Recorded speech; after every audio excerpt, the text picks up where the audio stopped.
I'm Kevin Elmy. In this presentation, we're going to go through the five basic soil health principles that I follow. Right now, soil health is a hot topic. People, different groups are talking about it. Different people are talking about it. And everybody has their thoughts and beliefs of what is right. But right now, our farm margins are fairly tight. Input costs are going higher. We're seeing more and more problems in our production systems. And with today's thinking, well, we keep thinking that we have this solution we could just go and buy. So a solution in a bag or solution in a jug, and not quite that simple. Because when we come to soil health, when we start talking about improving soil, what do we actually mean? And in a lot of cases, what we're trying to do is increase our organic matter. We want to get more carbon back into that soil. We want to decrease the amount of pests that we see in our fields, in our crops. We want to see an increase in our water and rain use efficiencies. So not only using that water more efficiently, but the water that hits the ground, where does it go? Does it run off or does it actually get into our soil? And we want to see an increase in fertilizer use efficiencies, which will then drive down our fertilizer use. So the five main principles that I work on when I'm talking about soil health is number one is keeping a living root in the soil for as many days as possible, and preferably in the vegetative stage. Number two is reducing the amount of tillage we do, and by reducing tillage, we're going to maintain our soil armor on the soil surface. Number three, we will want to reduce the amount of synthetics, so our herbicides, our fungicides, our insecticides, and the fertilizer. Number four is we want to increase our plant diversity, both in our rotation and throughout that growing season in that year. And number five, we want to have some livestock integration.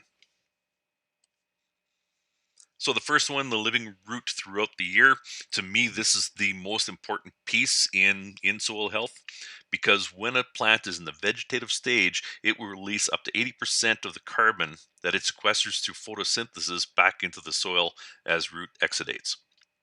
These root exudates will feed the soil microbes, which sounds crazy because why is the plant giving up all of these nutrients? And what's happening is when those root exudates hit that soil, that that is feeding the biology. The soil biology is then going to go out and find and develop these nutrients for that plant for the rest of its growth period. When a plant enters the reproductive stage of its life, the root exudates drop dramatically. And that's because the energy and nutrients, instead of going into the soil, need to be used in growth and into grain and seed production. So those root exudates, when we have something in the vegetative stage, is going to keep that micropopulation in the soil active and fed. So it's going to continue releasing nutrients and finding nutrients for that plant. So that growing root is really important because when we start talking about mycorrhizae fungi, it needs a host, and that host, when that root is pushing through that soil, the the active layer or area of where the a lot of the action is happening in the root system is right at the root tip. So every time that root tip keeps pushing through the soil, we need to have that root tip reinfected with more mycorrhizae. So the more we have that green growing plant with root exudates that's pushing through the soil, the more opportunity we're going to have for the mycorrhizae to spores to germinate and infect that plant and keep this whole process going. Because the mycorrhizae fungi will act as extra roots for that plant. The mycorrhizae, they produce a lot of glomalin in the soil, which is a glue that creates soil structure. And in that soil structure, this is a place where now we start seeing more soil carbon being secured, sequestered, and stored safely. And this is one of the neat things with the soil health. When we see soil increase in soil health, we're going to see an increase in organic matter. We're going to see an increase in soil carbon. When we start looking at this picture that's on the screen, and you see those roots, and they're completely covered in soil, those root exudates come out of the root. They they attract that bacteria, and the bacteria, they want a home, so they will create this soil aggregation. So when you see roots like this, that means we have things happening properly, and we're going to start seeing some good steps forward on our soil health. Reducing tillage. Zero till has been a very positive thing for agriculture because it has slowed down the loss of organic matter from our soils. It doesn't necessarily increase our soil carbon in our soils. It basically reduces the losses.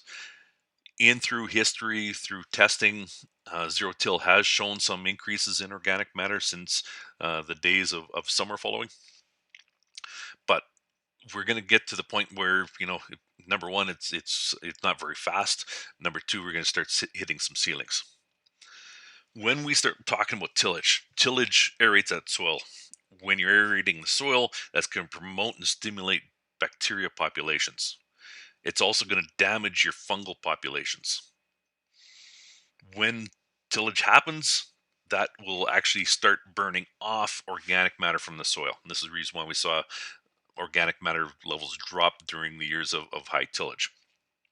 So that bacteria will get in there and they'll start, eating the plant material, the root exudates. And when our carbon nitrogen ratio starts getting too far out, all of a sudden, it needs a carbon source. So then it starts eating the organic matter in the soil, which then it starts dropping. When the carbon starts leaving the soil, this is when we start losing things like soil aggregation. This is when we start seeing uh, water sitting on the surface. We don't have that infiltration.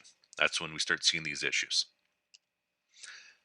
As the fungal populations keeps dropping from tillage and the bacteria populations keep increasing, our fungal to bacteria ratio is falling. When that falls, especially below zero point 0.3, that is regarded as that soil being bacterially dominated. When we look at bacterially dominated soils, those soils are addicted to inputs. They need to be fed all the time, whether it is fertilizer, whether it's herbicides, whether it's fungicides, all of these issues. Once we start balancing out our fungal to bacteria ratios, a lot of those issues disappear. So these bacterial based soils, what you'll see in it is poor aggregation. You'll see low water infiltration. You'll see high erodibility. You'll see high requirements of fertilizer, herbicides, and fungicides, and you'll see poor tilth. This picture, I was driving into Yorkton, and I had to really slow down, pull off to the side of the road because I could not see the road. The soil was getting blown away. The really sad part is this light fraction is extremely important on your soil health. So we need to keep that where it should be, and that's in the soil. So by reducing the tillage, it will allow better soil armor. And that soil armor is basically that old plant material that's laying on the surface. That's going to protect the soil against erosion, evaporation, and extremes in temperature fluctuations. So that when we see a field, once again, like this field, where it's black when the sun's out, it's going to be spiking on temperature. If it gets cold, it's going to start dropping. Those microbes do not like those big changes, so we want to protect those microbes against these wild fluctuations in temperature. Never mind the evaporation and the erosion. Reduction of synthetics. So once again, the bacterial dominated soils are addicted to these inputs. When we start adding fertilizer to the soil, that outsources jobs that the microbes in the soil they normally do. By adding herbicides, that temporarily, or maybe a little longer than that, changes the microbial populations in that soil. The thing we need to look at is when we start talking about weeds, we have to identify them as early successional plants. These weeds or early successional plants are telling us what's going on in our soil. So these are our eyes that we don't actually have to go in and look in the soil to see what's happening. So when we see weeds like red root pigweed or lamb's quarters. That tells us that we have a high nitrate load in our soil, and we have to figure out a way to tie up that nitrate. Once again, bacterial soils will produce high nitrates. Nitrates in the soils will produce weeds. How do we get around that? When we are looking at reducing these synthetics, we just can't cut ourselves off cold turkey. We have to earn the right to reduce these synthetics. When we're talking about fertilizer, what are we doing for nitrogen fixation? Do we have a legume in rotation? Are we intercropping? When we're looking at the use of herbicides, what weeds are growing, why they're growing? Is it thistles? Is it each one of these weeds are telling us what the problem is, and we have to learn how to adapt our management to make sure that we can earn the right to get away from adding those synthetics. When we start talking about fungicides, using fungicides on our crop will continue to entrench our soils to stay in that bacterially dominated state in our soils.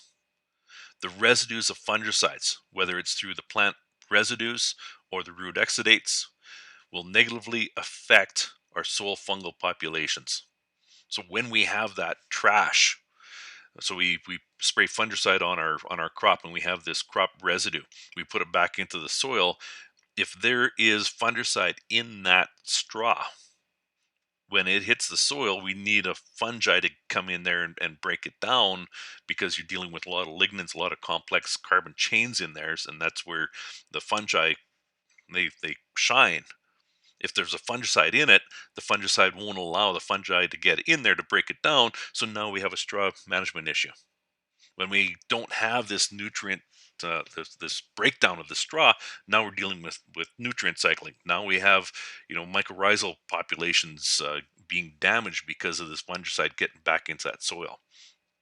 So in my mind, when we're talking about, reducing synthetics and we want to build fungi, it kind of seems necessary to one of the first things we should be looking at is getting rid of fungicides out of our management systems.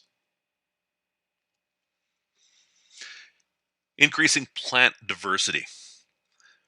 When we start talking about plant diversity, the things we want to be looking at is using different functional plant groups, because these different functional plant groups have different ecological advantages in in our world. Each one of them has a reason why they grow. Each one of these functional plant groups, and could even change from species to species within the group, will have different signature of root exudates being released into the soil to support different kinds of soil microbes in the soil. So the key is to use as many functional plant groups as possible to build that microbe soil microbe population complexity in our system. When we start getting that, the rest of it starts falling into place. And this is where Dr. Christine Jones, she talks about the microbe quorum. And this is basically, once we start getting 6 to 9 species in these mixes, this is when the magic of when we start seeing some big jumps in both production and soil health. So what do I mean by functional plant groups? I've broke it down. I started out with one triangle, and so I talk about grasses, legumes, and broadleaf. The deeper I got into it, I broke that broadleaf into 3 more subgroups. So we're talking about brassicas, non-brassicas, and forbs. So we'll have 5 main functional plant groups that I work on. And where do we get the diversity? Now we can start talking about warm and cool season species of each of these. We can talk about annual, biennial, and perennial species of within each one of those. This is where we get the diversity. So when we are looking at a blend of silage, and we say, we have 3 functional plant groups, we have oats, we have barley, and we have wheat. In reality, those are 3 cool season grasses. Roots are slightly different, growth stages slightly different, but it really doesn't add much to the diversity to that blend. So we really need to, when we start looking at it, how many of these can we check off in our mixtures? When we're talking about cash cropping, now we're going to start talking about doing intercropping or relay cover cropping. And once again, we want to mix up, have that legume as that nitrogen source, have that grass as your grain or your biomass, your brassicas, your non-brassicas. For we want to incorporate those. And when we look at diversity, not only do we have to think above ground, but also think about what's happening below the ground. When we have these mixes, what what is the height of each one of these plants? We have a short, medium, and tall. When does it gain height? So is it a biennial? So the year one it stays really short, and year two is when it starts taking off for height. How long does it take before it gets into that reproductive stage? Something like buckwheat will shoot up really quick, whereas something like pearl millet will stay lower for a longer period of time. Are we dealing with a fibrous root system or a tap root? Are we dealing with a deep root system or a shallow root system? Are we dealing with mycorrhizal plants or non-mycorrhizal plants? And if it's a non-mycorrhizal plant, do we have something in that soil that's going to help support the mycorrhizae? So in this case, canola is non-mycorrhizal. When we throw peas in with it, now we have a mycorrhizal plant that will support that mycorrhizae through that year of growing canola. Here's just a quick picture from Cotswold seeds from England to give you just another view of what some of these roots will do. You know, where how high does it grow? What the roots go down? Is it fibrous? Is it taproot? This is the diversity we need to be looking for. When we are looking for this plant diversity, it doesn't necessarily mean we need that complete diversity every year. But think of your rotation. Think of the different times of the year. So, is there a time where we're growing fibrous fibrous root system? Is there a way that we can be seeding something in the fall, like a radish, that's going to drill down with a deep taproot? A number of ways of getting this done: relay cover crop, fall seeding, intercropping.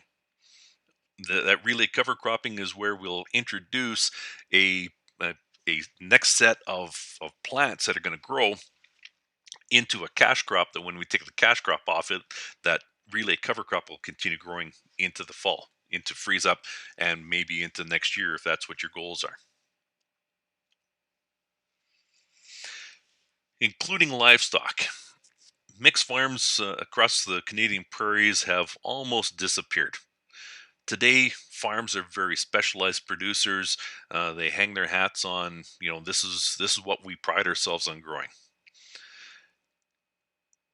But there's an opportunity to partner with a local livestock producer. That's if you do not want to own your own animals. The livestock producer, this is what they specialize in. They do a bang on job of it. This is an opportunity for a straight grain farmer to have livestock integration into their farm without having to own, without having to, really understand the animal production side, but still get the benefit of having those animals on the land. Because when we look at our soils were developed over centuries of this wildlife plant relationship. Plants were growing, animals, grazing animals come in huge herds. They graze, they drop the manure, they drop their urine, and do the trampling, and then they're gone. Then they come back. This is how our soils were developed. And when we start taking the animals off and we replace, once again, outsourcing the jobs, this is where our soils are starting to get into trouble. The Some of the other advantages of having this livestock integration, it allows new income stream. So that this way, when there's snow on the ground and there's no crop to be grown or harvested, at least the residue that is there is going to be utilized, and there's the potential of getting paid to get that done for you and have the animals out there.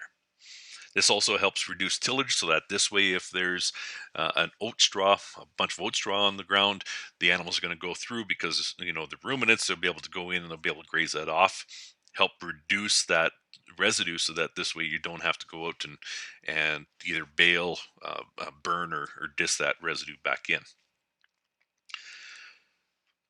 When we start reducing that tillage, that also once again doesn't drive that nitrate spike, so that this way we're not going to get that flush of weeds, that early successional plants.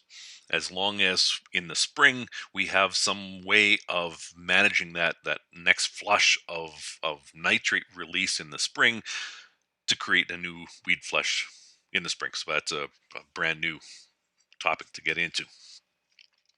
The other neat thing is when we start throwing the animals out there, that starts importing a lot of nutrients. It cycles nutrients through that manure and urine. When we look at those five principles, do you need to check all five of those off and say, yes, I'm 100% on the regenerative ag or their soil health? No. And this is what a lot of people get intimidated with is, you know, where do I start? What do I do? What do I have to do? And it all goes back to what your goals are.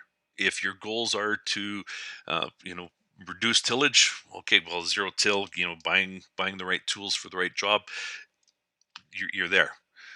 To get on to improving and repairing our soils, we need to be checking off as many boxes as possible.